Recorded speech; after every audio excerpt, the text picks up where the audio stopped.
এই প্রচণ্ড গরমে একদম তেল মশলা দেওয়া খাবার খেতে ইচ্ছে করছে না, তাহলে এই জিরো অয়েলে বানানো ক্রিমি দই চিকেনের রেসিপিটা অবশ্যই একবার ট্রাই করতে পারো। আর এটা জিরো অয়েলের সাথে সাথে কিন্তু খুব জলদি তৈরি হয়ে যায়, তাই তোমাকে এই গরমে বেশিক্ষণ কিচেনে থাকতেও হবে না। তো চলো রেসিপিটা ঝটপট দেখে নাও।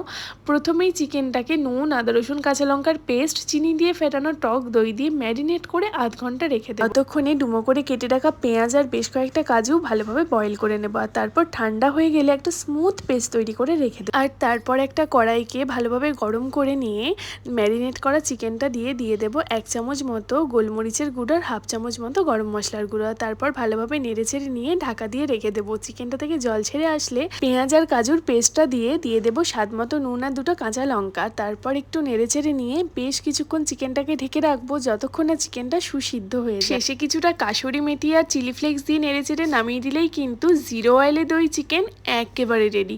তো কেমন লাগলো আজকের রেসিপিটা অবশ্যই একটা কমেন্টে জানিও। ভালো লাগলে চ্যানেলটা সাবস্ক্রাইব করে দিও।